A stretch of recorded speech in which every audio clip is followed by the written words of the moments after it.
More and more people are working past age 65. Some of them just like their work. They're at the top of the game. They're making the most money they've ever made. Some of them hate their job, but they're only working because they have a younger spouse that they want to keep on insurance.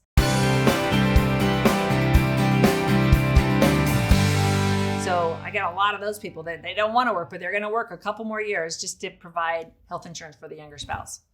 And then there's other people that are working because they need the money, right? Especially with COVID and inflation, they can't afford to retire at 65. So if you're in one of those groups that you need to work or you want to work past age 65, let's talk about the rules. First rule is, do you have a penalty with Medicare if you continue to work? Do you have to take Medicare Part B at age 65? A lot of people think that you have to sign up for Medicare at 65, even if you're going to keep working, even if you want to stay on your employer's group health plan. The answer depends on how big of an employer you work for. So if you are self-employed, you need to sign up for Medicare. If you work for a small employer, it means under 20 people, you need to sign up for Medicare. If you're working for a large employer, over 20 full-time employees on the group plan, you don't have to. Now you might want to because your group health plan might be terrible. Talked to a lady yesterday and her group health plan cost about the same as Medicare, but it had a $3,000 deductible where she could get a Plan G Medicare supplement in her state with a $233 deductible for the same price, okay? So even though she could stay on her plan at work, it was better to go on Medicare. Don't assume, and that's what everybody does. They're like, well, since I'm going to stay working, I'm just going to stay where I am. Don't assume that it's better to stay there. Just because you can doesn't mean you want to. You've got to do a comparison. And if you want us to do that comparison, just call us here at the Medicare Family and we can run it for you very quickly. It doesn't cost you anything. Just call us, tell us how much it costs to stay in your group plan. What is your deductible? And are there any extras? Does it have any dental, vision, hearing, anything special about it? Or is it just plain old? Tell us that and we can quickly tell you how it compares against Medicare.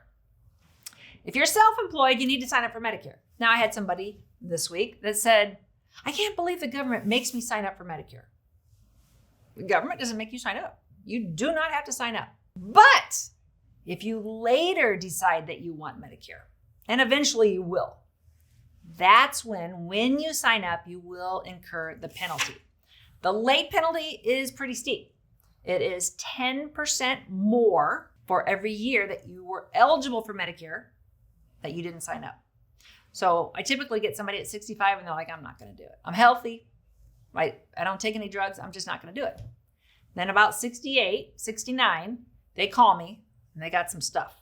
And they say, I need to get Medicare now. That's okay.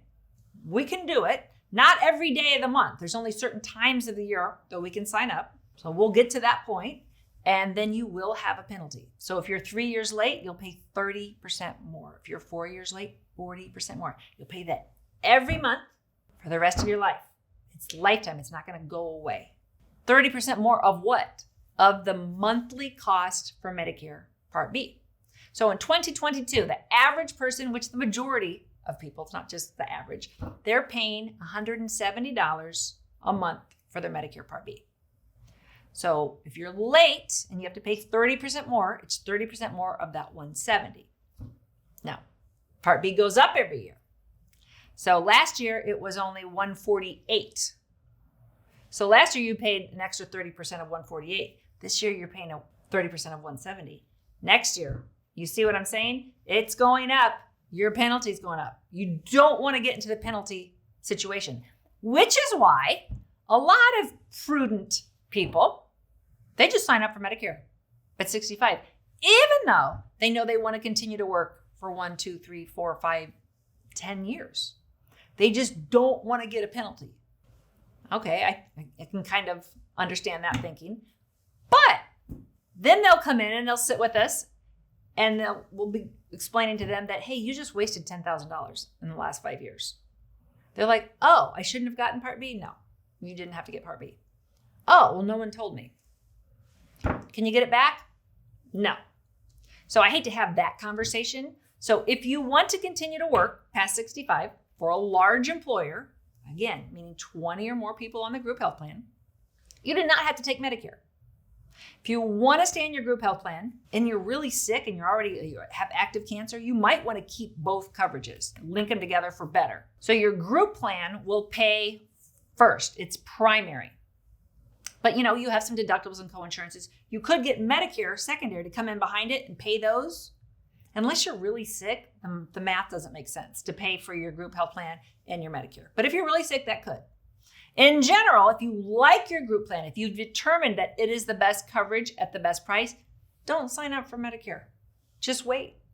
Now you will get a letter, 1095B. You'll get a letter every year from your company. That letter is the letter that proves that you don't have a penalty because you've been on group coverage and you've had coverage as good as Medicare.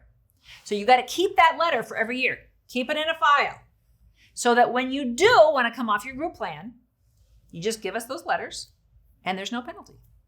It used to be easier. We didn't have to have the letter because nobody keeps their letter. We used to just show your health insurance card or this or that or the other. The companies are really tightened up. They want that letter. It's a 1095B. You get it every year from your company. By law, they have to give it to you. Once you retire and you're like, oh, hey, can I go get those for the last 5 years? Good luck. Because you no longer work there. You're not a priority. They might not even be in business. See what I'm saying? It can create a problem. So if you're watching this video, you're a step ahead of the average American that really is not prepared for retirement. If you're going to continue to work, keep that form and do a comparison. Don't assume Medicare's better. Don't assume your group health plan's better. If you are self-employed or you work for a small company, sign up for Medicare. If you want us to go into it deeper, call us at the Medicare Family. We'll explain it more. We'll run you the comparison of the plans. We'll find a plan that does fit your budget. There's plans from $0 a month to $500 a month. We'll help you find something that you're comfortable with that you can afford. Thanks for tuning in. If you don't subscribe, please hit the subscribe button. If you have a question, ask me in the comments below. We're happy to help you with your Medicare. If you like this video, you might really like this video. Check it out. And we'd appreciate if you subscribe to our channel so you never miss a great video. We put out one every week. Check in the description below this video for a link to our cheat sheet on Social Security and Medicare. And you can also give us a comment if you have a specific question. Always feel free to call us or email us at the Medicare Family.